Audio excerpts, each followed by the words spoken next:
The International Association for Near-Death Studies presents NDE Radio, a weekly exploration of near-death experiences and similar encounters with the other side. Now, here's your host, Lee Witting. This is Lee Witting welcoming you to NDE Radio on this national holiday to honor Dr. Martin Luther King, Jr.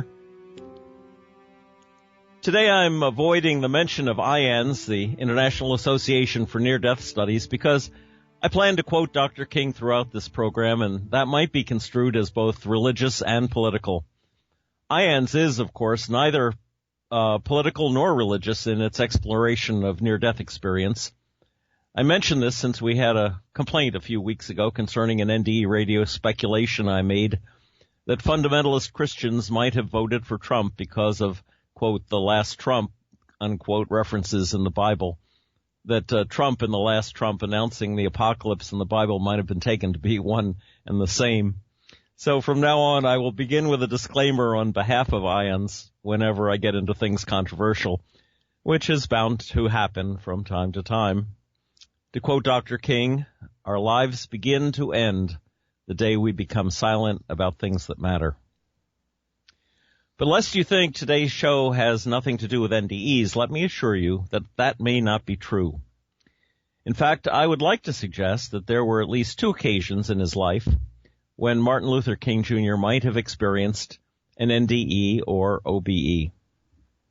The first was based on an account of a time at the age of 12 when the boy allegedly attempted suicide. According to the story, King, who was supposed to be home babysitting his 6-year-old brother, snuck off to watch a parade. And while he was gone, his brother slid down a banister and accidentally knocked their grandmother unconscious. Though it was an unrelated heart attack that killed the woman, Martin felt so guilty that it was said he attempted suicide by jumping out a second-story window. Martin's father later said the boy was distraught and sleepless for days after. The second possible occasion for an NDE was reported by Dr. King himself in the text of a speech. It seems he was at a book signing when a person King described as a demented black woman came up to him, asked if he was Martin Luther King, and then drove a knife into him a hair's breadth from his aorta. The doctor later said that if King had so much as sneezed, he would have died on the spot. Now, whether or not King had an NDE or OBE that he recalled, I do not know. The only reference we might consider is this. At the conclusion of a speech he gave before he was assassinated, he saw trouble coming and drew a parallel between himself and Moses getting a glimpse from the mountaintop, but not going himself into the promised land. He said he would like to live a long life, but he wasn't concerned about that. He said he just wanted to do God's will. God had allowed him, he said, to go up to the mountain. And he said, quote, and I've looked over and I've seen the promised land. Now, I don't doubt Martin was referring to a future when all men and women are treated equally, but doesn't that ring of a possible vision as well that God might have allowed him of the other side as seen in an NDE experience? In any event, he was not afraid to die. Another characteristic of the NDEer. Primarily, however, I would say the best indication that Dr. King might have experienced an NDE was the emphasis he placed on love.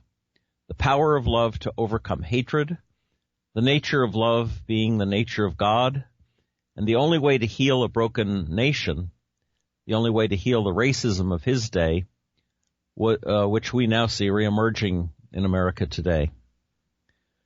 Without a doubt, every description of the other side we hear from fellow NDEers is that God, light, and love are one and the same, that the essence of everything is love, that we are deeply and profoundly loved by the light, and that by virtue of being a part of that light, our essence, too, is of love. But just by virtue of our existence on earth, we have lost track. We have lost the vision of the healing that can happen when we recognize and practice that nature to love, which is the very core of our being. That is the real God particle in us. That is the spark of the divine each of us contains, to quote George Fox and the Quakers, the Society of Friends. St. Paul, who wrote about the NDE he experienced when he was stoned nearly to death by an angry mob, had the most profound understanding of love and its power. And he wrote about that in this famous passage from 1 Corinthians chapter 13, which I'm going to read to you. And I think probably you have heard it before one way or another. If I speak in the tongues of mortals and of angels, but do not have love, I am just a noisy gong or a clanging cymbal.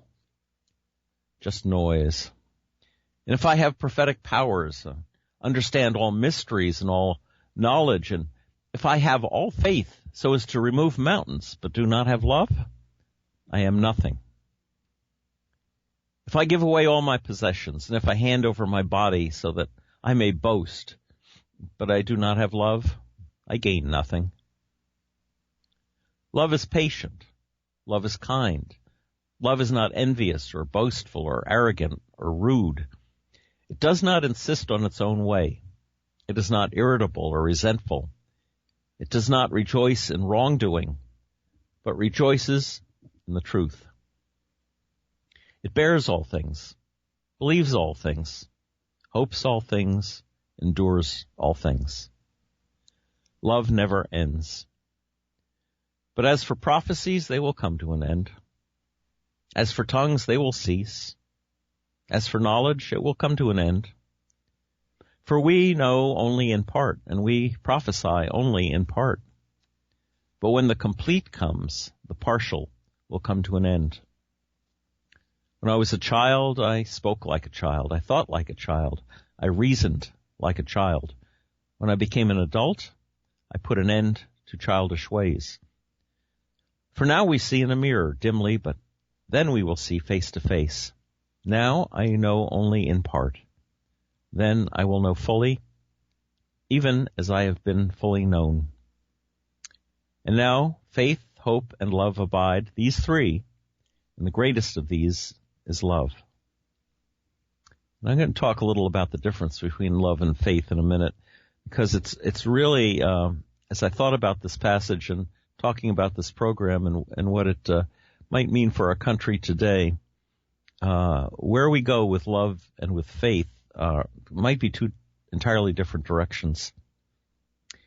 I called this a famous passage because most or all of 1 Corinthians 13 is used in many Christian wedding ceremonies, and so even non-churchgoers have heard it read from time to time. I often cringe when I come to that passage, love never ends, because some 50% of marriages do, and people suffer the loss of love in marriages from time to time, even if they don't get divorced. The love that this passage talks about is God. God and love never end. What we reference as love in marriage is one thing, but the love referenced in this passage is far more profound.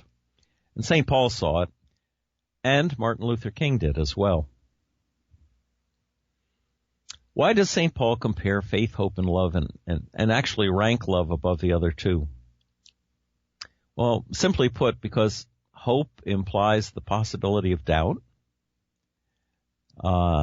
It's the way of overcoming doubt.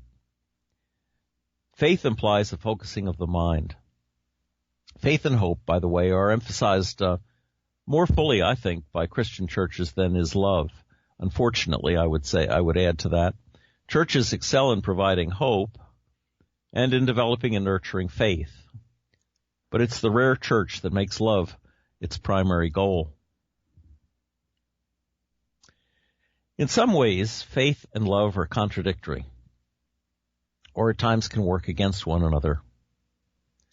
So let's take for a moment the notion of a faith that can move mountains. Well, how do you get to the point where your faith could move a mountain? And frankly, the next question that follows is, why would you want to? Interestingly, there's a famous missing verse in some Bibles in the book of Matthew. It's found or not found in Matthew chapter 17, and it would be verse 21 if it were there. And in some Bibles it is. I believe it is in the King James. You should check your own Bible and see if it's there. That's Matthew chapter 17, verse 21. It happens where Jesus' disciples come and ask why they hadn't had the power to cast out some demons. And Jesus answers, because of your little faith. For truly I say to you, if you have faith like a grain of mustard seed, you will say to this mountain, move from here to there, and it will move, and nothing will be impossible for you. When I first heard that passage, I thought, well, you plant a mustard seed and a tree grows. It's astounding how it can survive and move things out of its way when it needs to. But that's not really what Jesus was saying. He was talking about faith to really move mountains. But then there comes the missing verse, this verse 21. Missing, as I say, from many editions of the Bible. It reads, but this kind of faith never comes out except by prayer and fasting. Prayer and fasting implies a motivation, a drive, a kind of desire, the desire for a kind of self-aggrandizing faith that could literally move mountains, that could lead us away from love, even while we are sitting in our church pew thinking about God. And it's not only Christians, of course, who can succumb to such temptations. There are some Buddhist monks, for instance, who have developed amazing abilities over their own bodies, over their environment, and so forth. By deep meditation, they have learned to sit naked in mountain snow and generate enough heat to warm themselves and even warm others standing nearby. Some monks have taught themselves through fasting and meditative prayer to control their bodies to slow so thoroughly that they can be buried for days at a time. Their disciples will put them in a box, put them in a grave so that there's no oxygen getting to them, and they will be dug up days later and they will not have suffocated. They've developed that kind of powerful control over their own human body. So do we want to have extraordinary power over our bodies? Or extraordinary power over the rest of the creation like God, moving mountains? Or do we want to love the creation like God loves us? The difference between these two, faith and love, are not only different, they can be terribly at odds with each other. Paul understood this, and Martin Luther King did as well. Unfortunately, many of today's Christians and others have opted for faith power instead of the power of love. And given our technological control over the physical world these days, blind faith in ourselves and our role in the world and our position of authority, this blind faith in ourselves to make the right decisions, in many cases seems to be going horribly wrong. It all seems particularly true right now as we see the new administration coming into power. And on this day, set aside to honor Dr. Martin Luther King, I got to thinking, well, I wonder what Dr. King would say today to the reoccurrence of racism and bigotry, the kinds of people who are now being appointed to cabinet offices who are opposed to the investing more funds in the public school system, who are trying to diminish the amount of money that goes into Medicare and Medicaid, Social Security, and the social safety nets generally.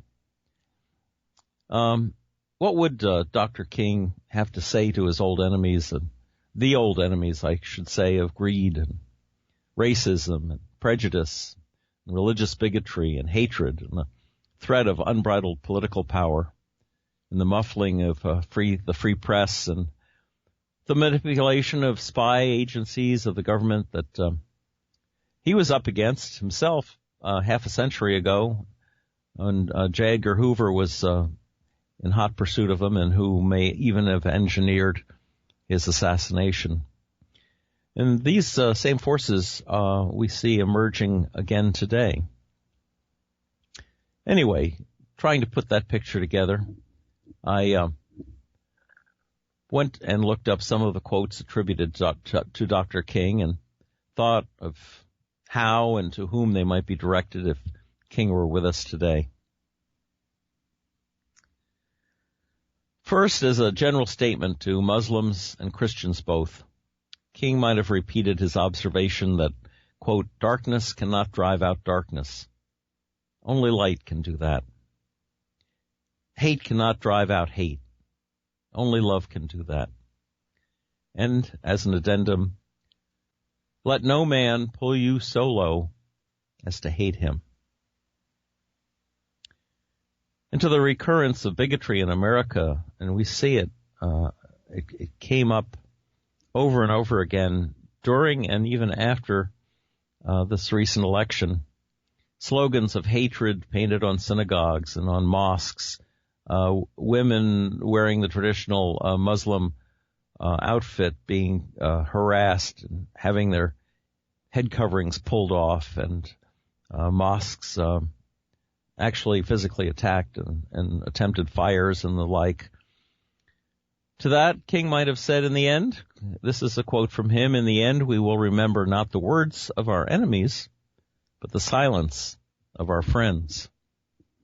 Because, of course, we, by not actively participating in the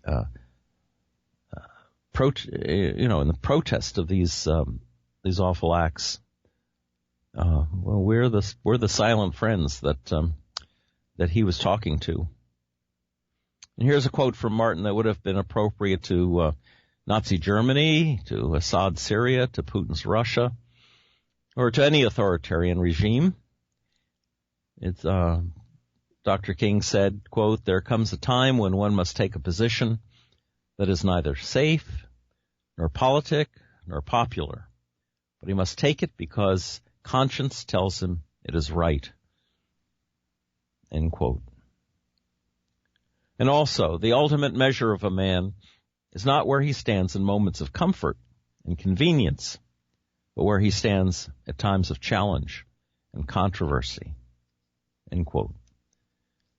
And also, and this is brief but powerful, there comes a time when silence is betrayal.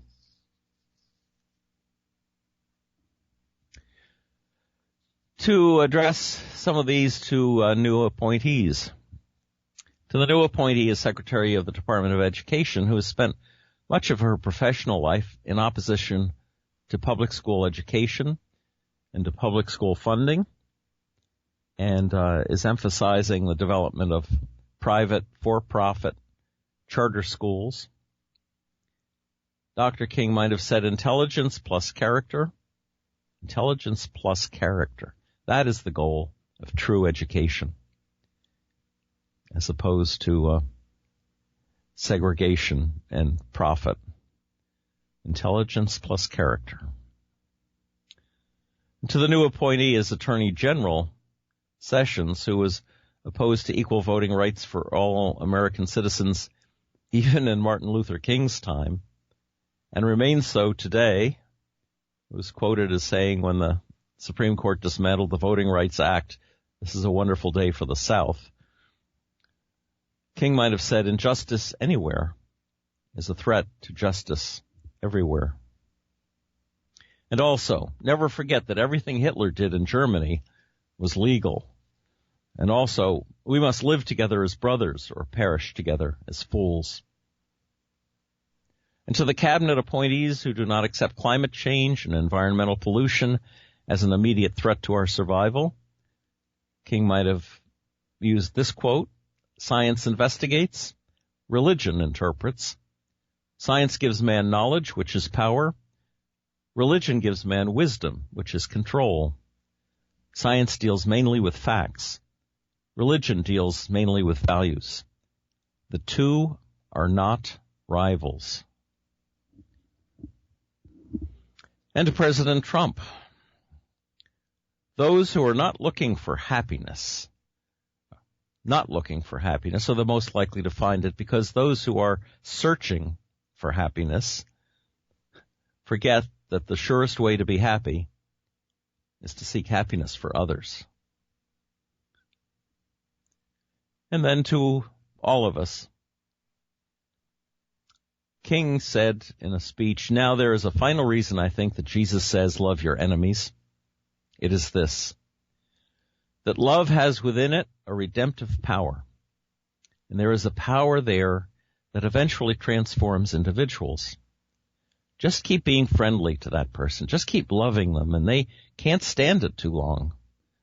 No, they react in many ways in the beginning. They react with guilt feelings, and sometimes they'll hate you a little more at that transition period. But just keep loving them. And by the power of your love, they will break down under the load. That's love, you see. It's redemptive. And this is why Jesus says love. There's something about love that builds up and is creative. There's something about hate that tears down and is destructive. So love your enemies. On the 4th of July, 1965, Martin Luther King Jr. delivered a sermon at the Ebenezer Baptist Church in Atlanta, Georgia, on the wisdom and universality of the Declaration of Independence. I can't read the sermon to you for copyright reasons, but let me remind you of the basic premise by reading a portion of the Declaration itself. We hold these truths to be self-evident, that all men are created equal, that they are endowed by their Creator with certain unalienable rights, that among these are life, liberty, and the pursuit of happiness. That to secure these rights, governments are instituted among men, deriving their just powers from the consent of the governed.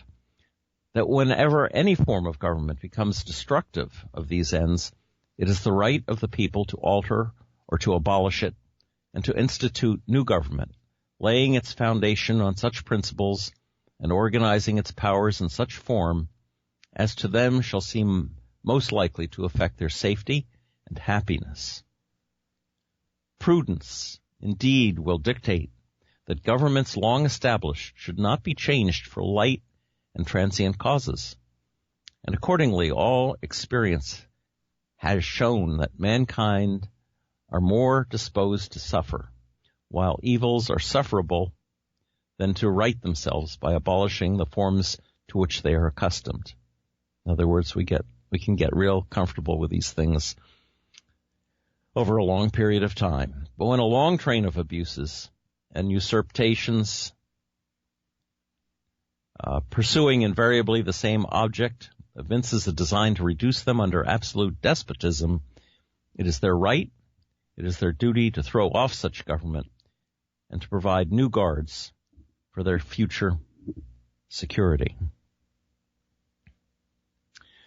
King was struck by the universality of the 2 centuries-old document, Declaration of Independence, and he built the speech at Ebenezer Baptist around this document.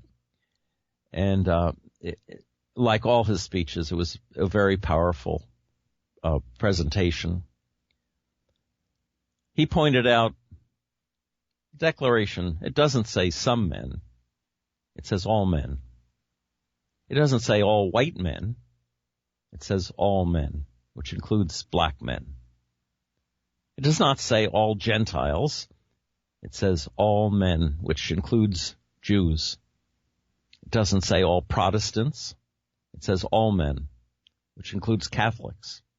It doesn't even say all theists and believers. It says all men, which includes humanists and agnostics. End quote. And I should add to that, of course, that back when he was writing, men meant mankind, included men and women both.